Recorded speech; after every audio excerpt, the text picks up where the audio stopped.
I think you'll find this a very practical night. So I must incorporate certain things that I might have missed through the years. I tell you this because a very dear friend of ours, he's not here tonight. He says, had he known that I was closing on the last lecture night, which is tonight, rather than the last Friday in the month, he would have been here. But he said, I'm greatly disturbed over something you said just about 2 weeks ago, and that is about the ranks, the heavenly ranks. And he said, I will not give up my divine right, my power, to anyone. I will not make others little that I may seem to myself superior. I said, I might have misunderstood you, and I wish you would answer this from your platform, and I will get a tape from someone and hear your answer to my question. For I spoke of the ranks, the spiritual ranks. I will not retract one word. But he failed to see the difference between the individual and the state in which that individual was for that moment. There's a vast difference between states and the immortal you. The immortal man is God. Man is all imagination, and God is man, and exists in us, and we in him. The eternal body of man is the imagination, and that is God himself. God is playing all the parts. God alone acts and is in existing beings or men. There's only one actor in the world. There's only one author, and that is God. And that God of whom I speak is your own wonderful human imagination. That is the operant power in the world. If I speak of your God, the chances are you will think of an existent someone outside of yourself. But if I speak of your imagination, I am certain you will think only of yourself. Well, that is the God of whom I speak, playing all the parts. And the lowest part is the multiple tongues. You're not a linguist, but all speaking our language. 200 million of us find it difficult to understand each other because we are moving towards a prejudice, a superstition, a fixed idea. And so we may say anything, but we have to get through that barrier, even though we are talking the same language, using the same English tongue. So here, let me start with a quote from the 8th chapter of Nehemiah.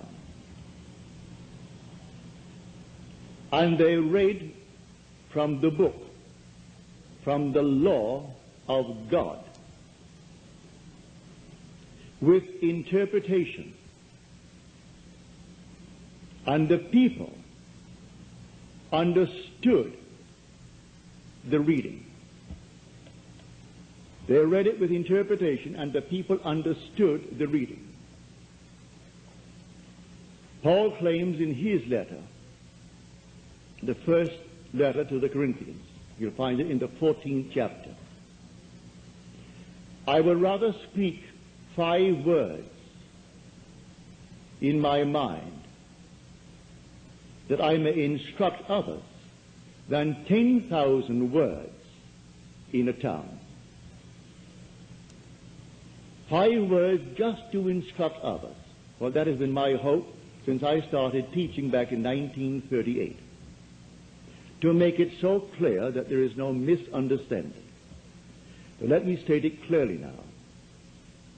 The spiritual states of the soul are eternal. You do not change them. You pass through them like a traveler.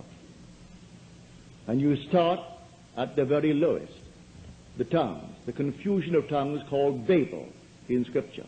where we do not understand each other, and so we war over strange confusions. The second one is the administrator, the organizer. He will organize the confused states for personal gain. That is the second. And then Paul goes up for 8. He finds the last one, the apostle.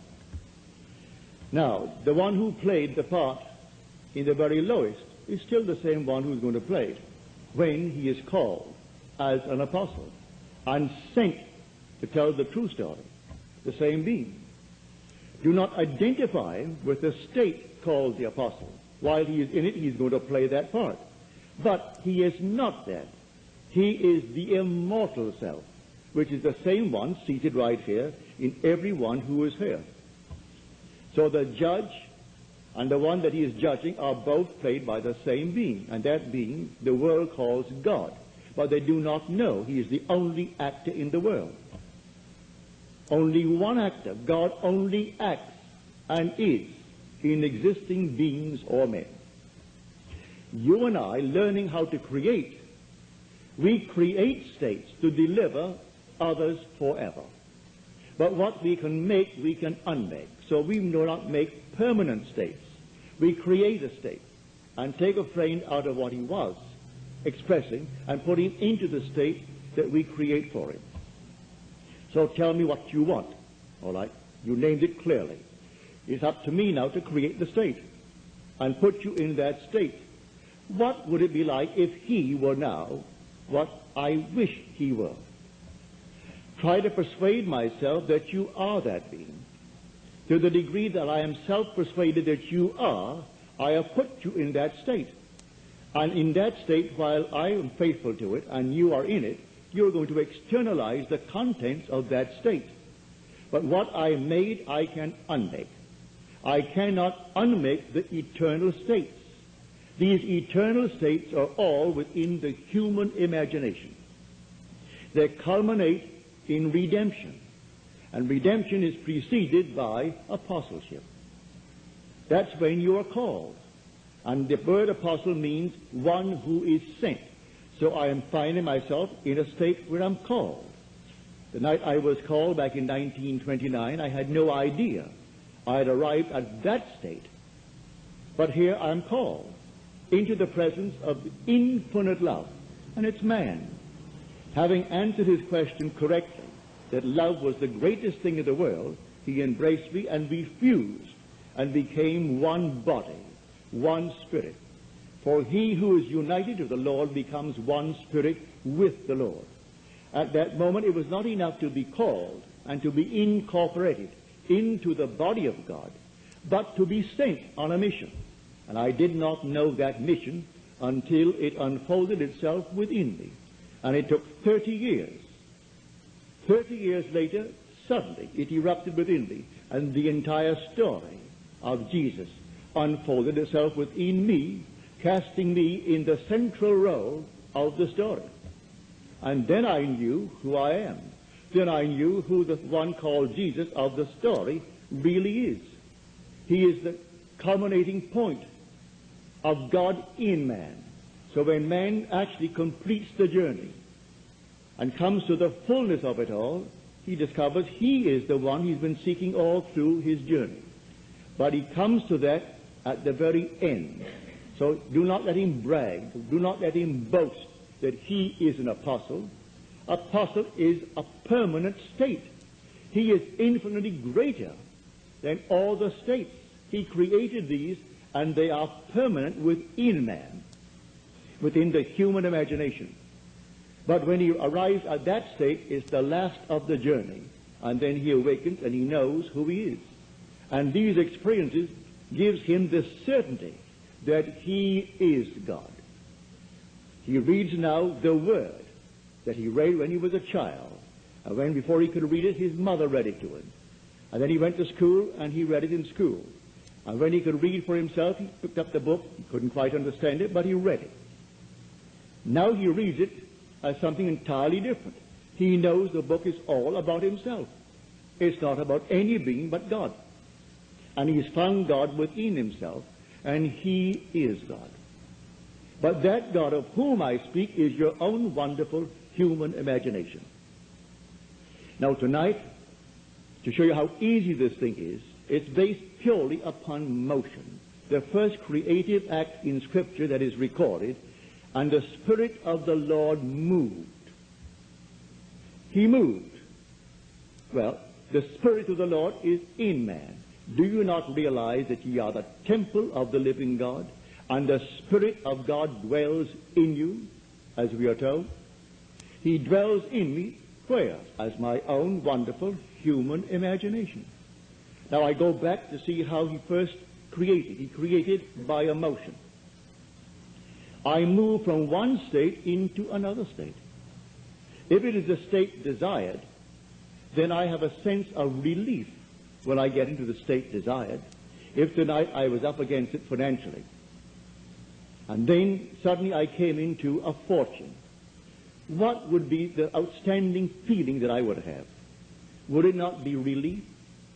So I insist, of all the pleasures that man could ever experience in this world, relief is the most keenly felt. The child is late. You say, be home at 10 o'clock. So 10 o'clock, 11 o'clock, 12 o'clock, and there is no child. You think you are in control. You love her dearly, and you think you're in control. Oh, yes, I can control my mind. My imagination is easy. But then comes one, and there is no child. And inwardly you conjure 1,001 things that could happen. And then you hear the little knock on the door, or the key in the door, and she comes through the door. What is your emotion? One of relief.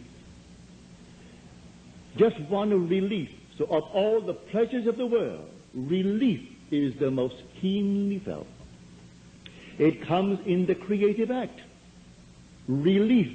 Call it by another name if you will, but it is relief at that moment of explosion. Well, the same thing is true when I move into a state. What would the feeling be like if it were true? And I work myself into that state as though it is true. If I am in that state, I can't suppress the sense of relief. And so I have the sense of relief because I've done it. Now what do I do after that? Nothing. Remain in the state. It has its own appointed hour, and it ripens, and it's going to flower. Don't be concerned. You're in the state. Now let it unfold itself in its own wonderful natural way. It has ways and means that no one knows. Its ways are past finding out. So I move myself into a state. I don't remain in the state that I want to leave behind me and push a button and think something is going to happen. I move. I move from one state into another state. But these states I am creating. I do not consciously move in these spiritual states. They are automatically determined by my journey in this world. So no one can sit down and conjure the spiritual state. If he thinks he is going to, he's only kidding himself. These happen automatically as man, who is God, moves through these eternal spiritual states, and there are 8 completely marked out in the 12th chapter of the book of 1 Corinthians. And you are not going to change them. So I say to my friend, when he hears this, I do not intend to set myself up as someone who is other than you, better than you. I have reached the state called the apostle. I was called and incorporated into the body of the living God.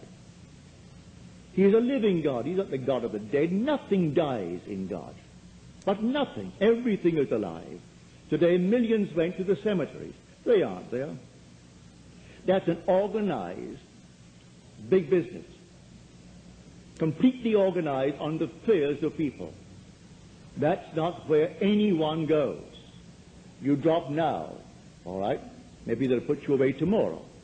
Maybe in a week from now. But at that very moment, you are restored to life. In a world just like this.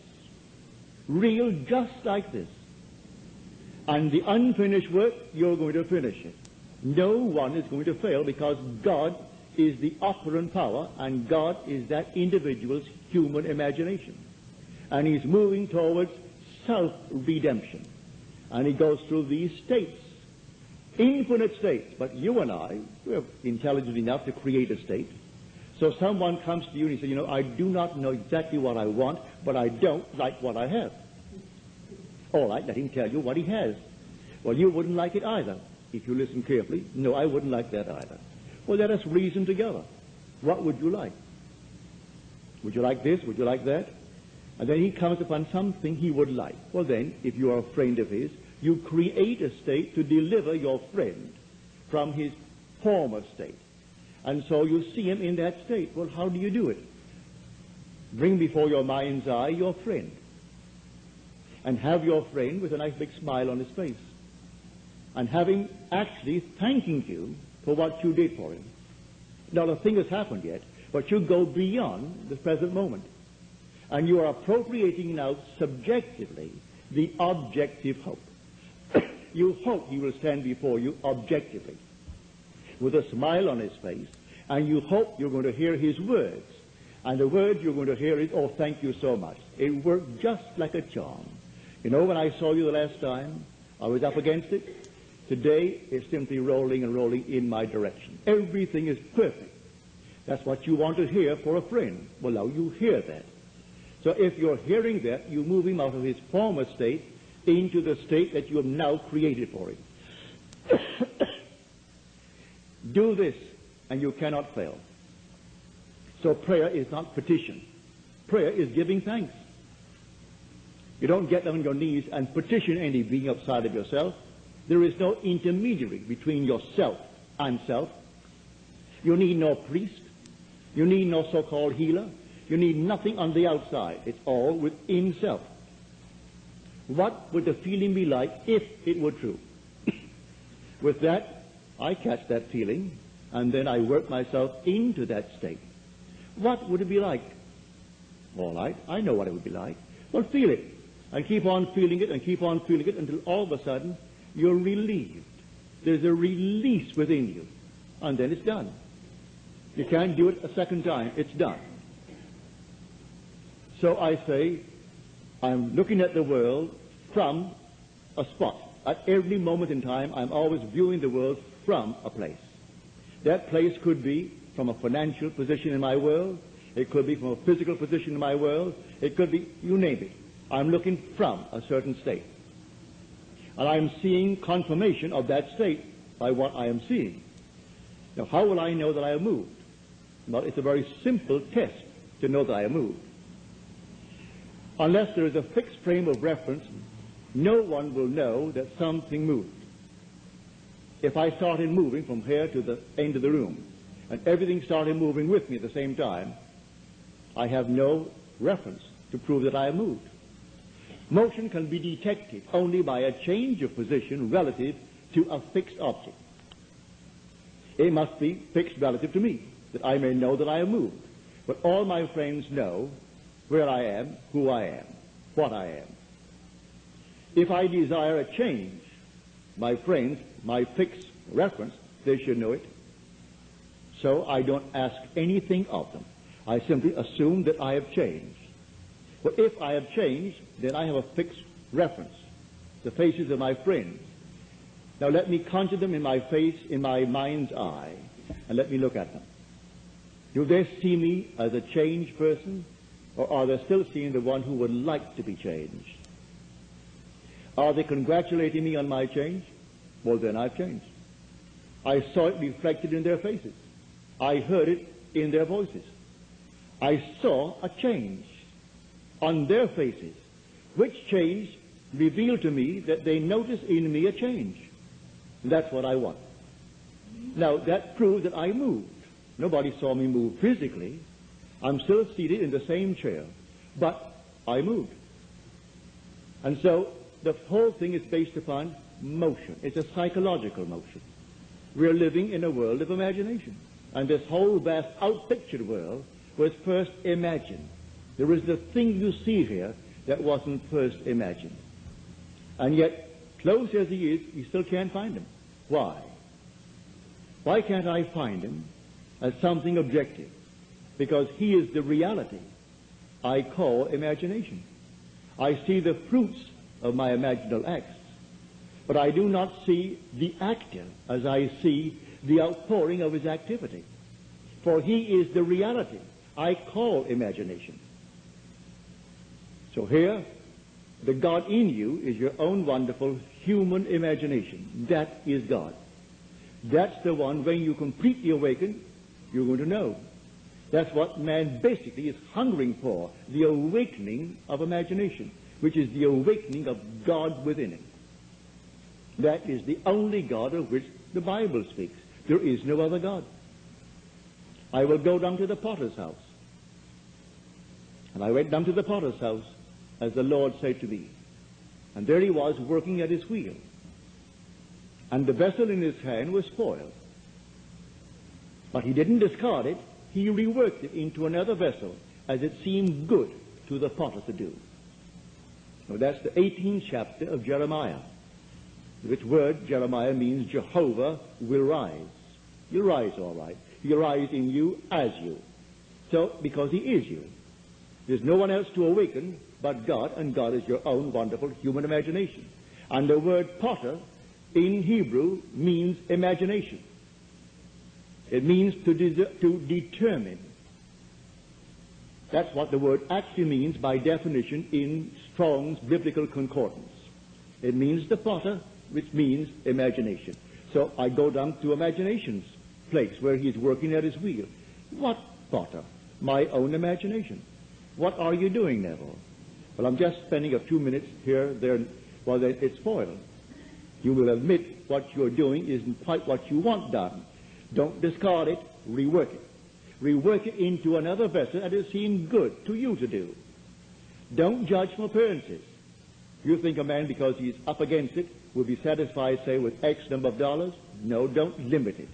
Put no limit upon the power of belief. Can you believe that he doesn't have that pressure on him anymore, that he's above it, that is something behind him? Well, put him in that state. It doesn't cost you any more to put him in that state than to put him in a little modified state. You didn't pay anything for it. Come, eat and drink without price. Buy wine, buy milk without money. It didn't cost you a penny to do it, so why modify it? Why make it little for it?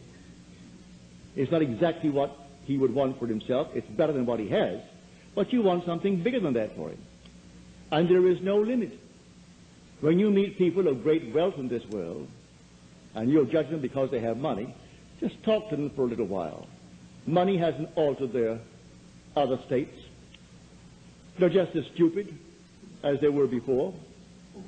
In fact, I've gone to parties where this one was a millionaire, that's a millionaire, that's so-and-so, and then the lady would point out another one. I'd say, see that one? Oh, she's not just rich, she's stinking rich. In her language, that meant multiple millions. And if you walk out of that place, I'm speaking of a club, I will not mention the name, a club in New York City, a ladies' club. They're all multimillionaires. Walk it on the street, but don't leave, just walk out and stay there. And then watch them come out after their big heavy lunches and their 3 or 4 martinis or whatever it is, and watch them. And if you didn't know these are members of that club with all the millions in the world, you would say to yourself, poor souls. Poor souls. You would think maybe they came out, they're cleaning up after the guests left. That's exactly what they look like. But they feel they don't have to put on anything because they're above it all. My father would say when they would come in and they were very, very rich, and he ran his store, and when they all became very, very elated with his fabulous wealth, he would turn to one of us and he would say, you know, God is really merciful. Suppose she didn't have money. He never completed the thought. He left it for us to use our imagination. Suppose she didn't have money. She's how merciful God is, he would say. And then you go on dwelling upon what your father did not complete. He wanted you to complete it. So I tell you, prayer will be answered. All prayers are answered if you know how to pray. And pray is not begging. You don't petition. You give thanks. Well, you aren't going to give thanks to something that isn't. But you must actually believe in God. As you're told, he who comes to God must first believe that he exists. and that he rewards those who seek him. But you must first believe that he exists. Read that in the 11th chapter, the 6th verse of Hebrews. All who will come to God must first believe that he exists. Well, I know he exists. I hope that everyone here knows he does exist. But as Blake said, why stand we here trembling around, calling on God for help, and not ourselves, in whom God dwells? So why turn on the outside to call upon a God when he dwells in me? Well, he dwells in me as my imagination. So I will commune with my own imagination until I am satisfied that it is done. And you get into the habit of feeling that it's done, the feeling of relief, and then you go about your business. And let it take its own course. It will take its course, and it will come out perfectly. So you don't beg anyone, you don't petition anyone, and it has nothing to do with so-called holiness. That is such an abused word. He is a holy man. May I tell you, if anyone introduces you to a person as a very holy man, turn and run. They'll fleece you. And I'm not fooling.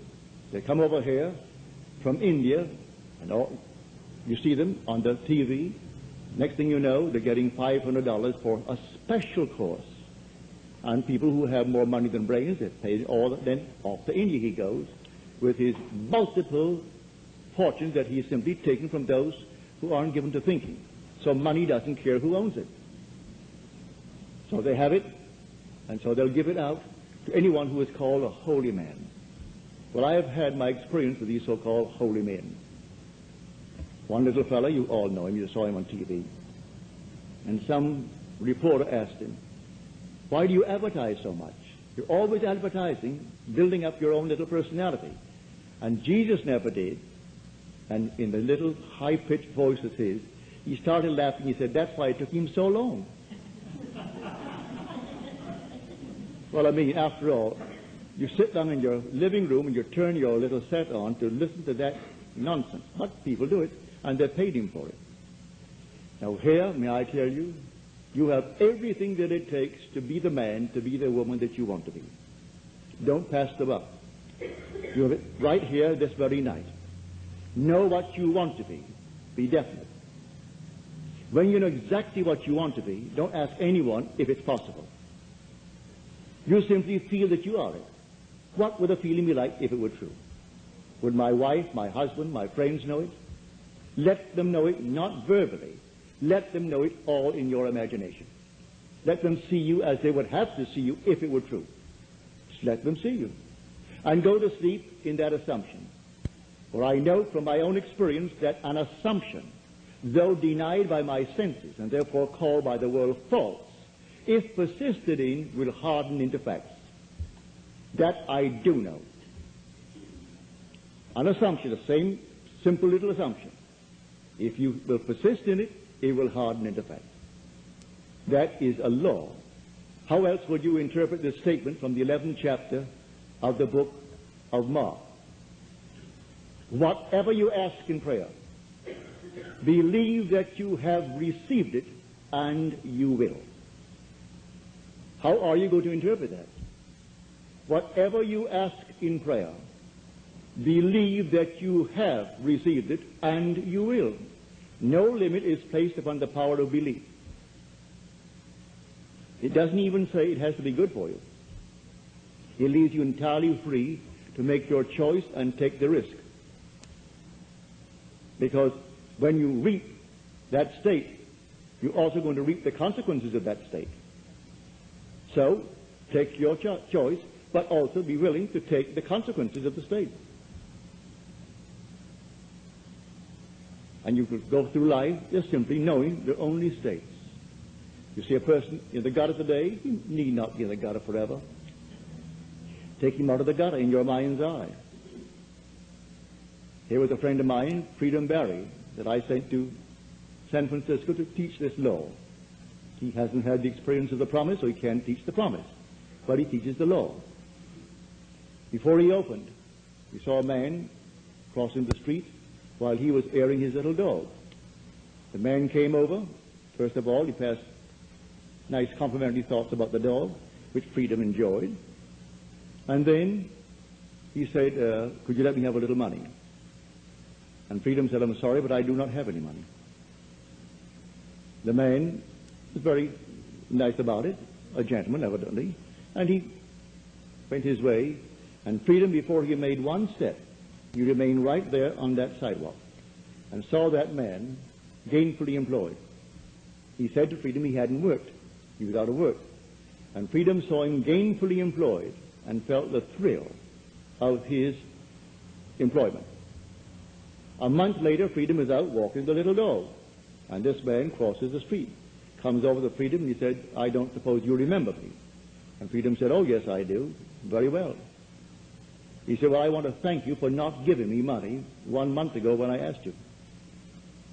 Had you given it to me, I'd be asking you for money today.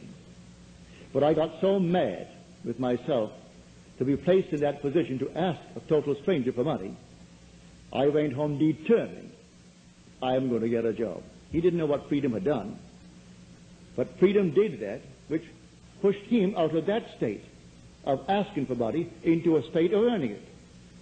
He went out the very next day after he met Freedom and got himself a job that paid well. He said, I'm on the job that I got the day after I asked you for money. I'm still on it, and there is room for growth in that job, and I'm sticking with the job. So again, thank you for not giving me the money. If Freedom had done what most people would do, would have walked away and said, no, I don't have any money for you, or I don't have money, without explaining why. But Freedom did something about it. He put the man in an entirely different state. And having put him in a different state, the man got a job the very next day. So I say to anyone, you can try it. Don't pass the buck and help everyone of this world. You create states to deliver individuals evermore. These are states that you create, and you can drop them. But the other states of which I spoke earlier, the spiritual states of the soul are forever, and no one's going to change them.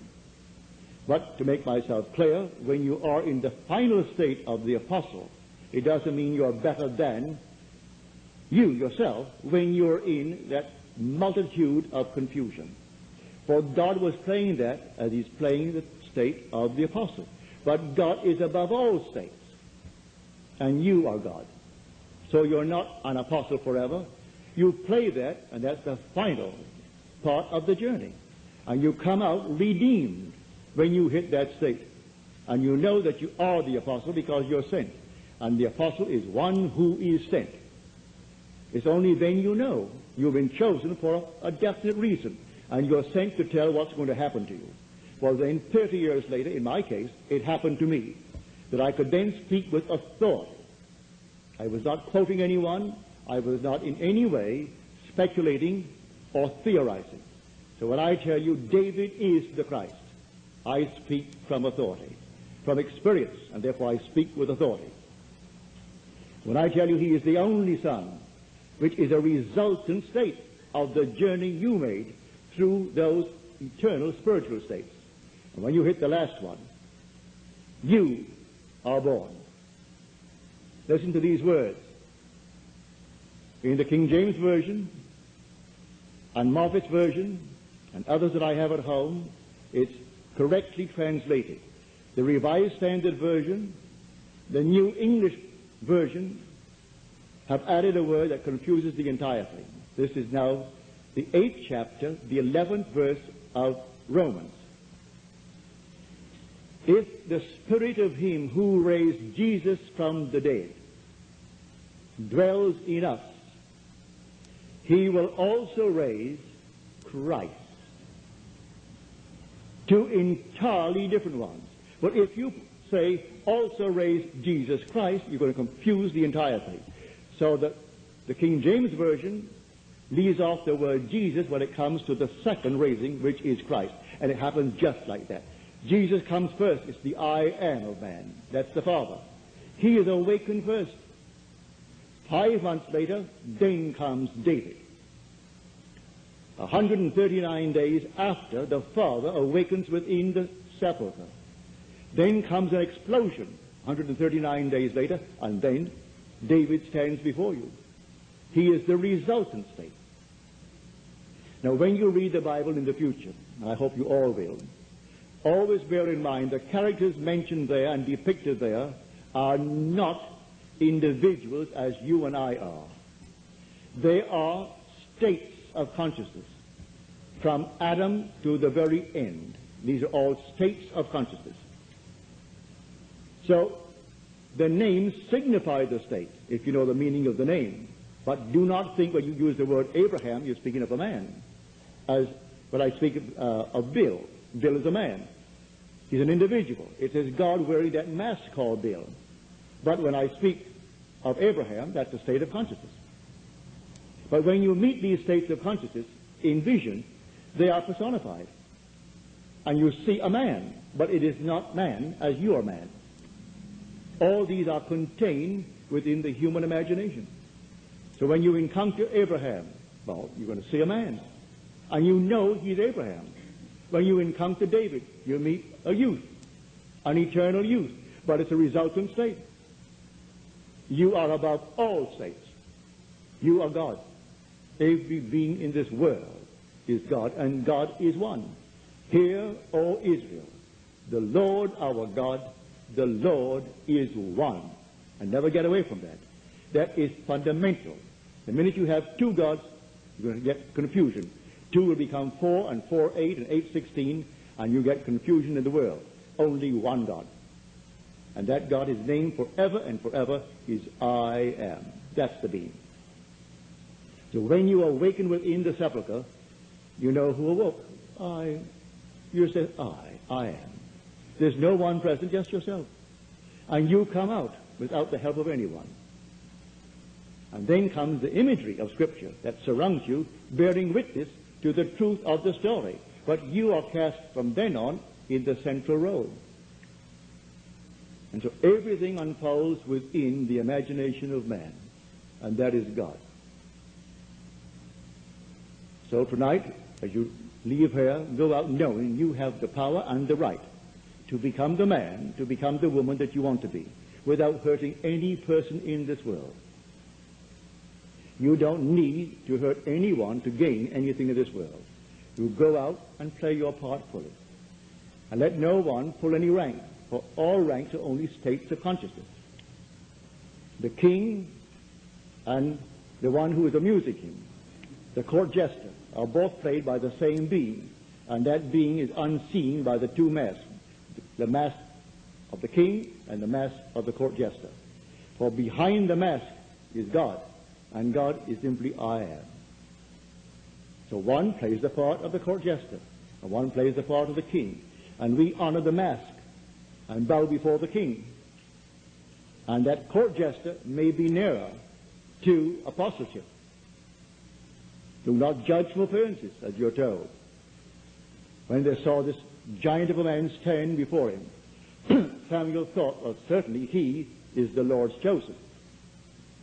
For the Lord said to Samuel, go down to the house of Jesse, for I have chosen one of his sons to be king of Israel. And when the first son came in, he was a majestic creature. And Samuel said to himself, surely he is the Lord's choice. And the Lord said, I have rejected him. The Lord sees not what man sees. Man sees the outward appearance, but the Lord sees the heart.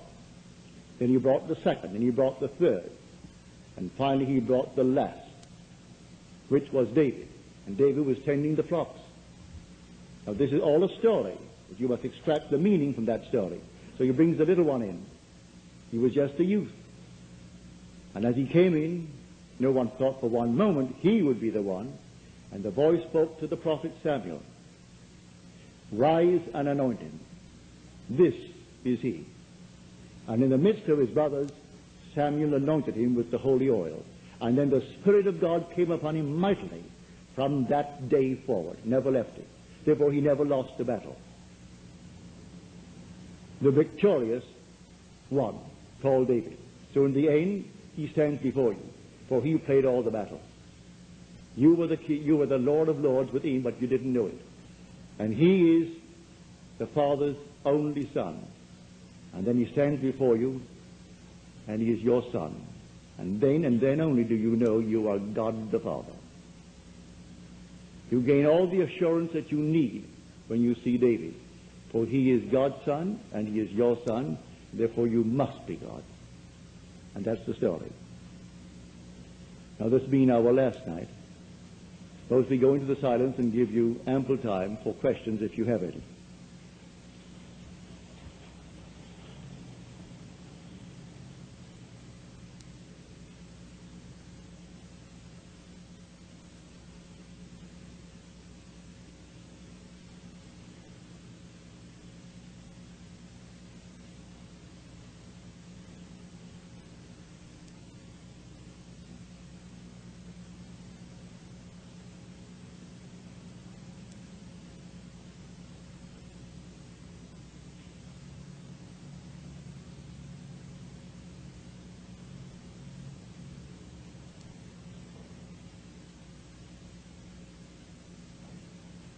Good.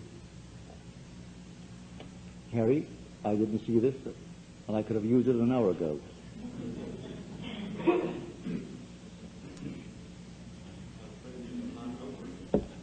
I didn't see it. I would have. And regretted it too. Now, are there any questions, please?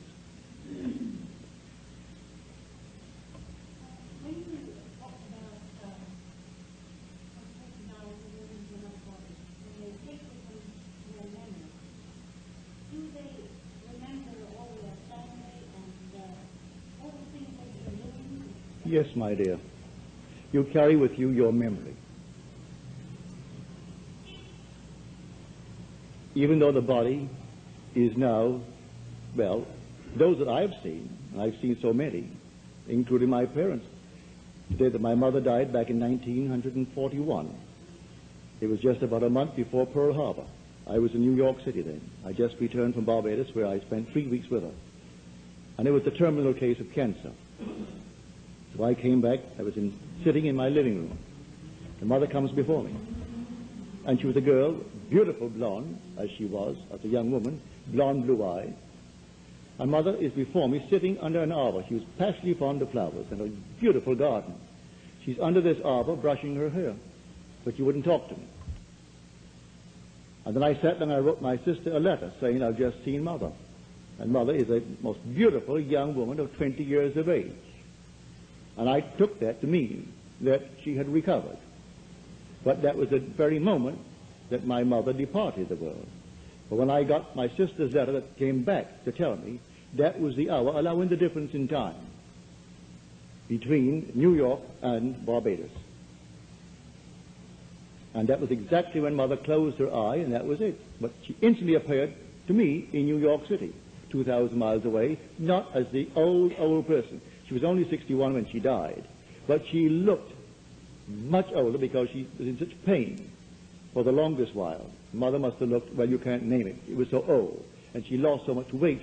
She was a little tiny shrunken thing when Mother was not given that way. But I saw her at 20. My brother Lawrence, who died at 62 or 63, he was going on 63. When I saw Lawrence, he was about 21, 22. My father, same thing. Jack Butler, who was my secretary, when he dropped dead at the age of 50. When I met him 8 months later, Jack was about 21, 22. So I can only tell you what I see. They all are restored. They aren't little babies. They're restored with intelligence, and they know who they are. They know who you are. And many of them don't even know that they died.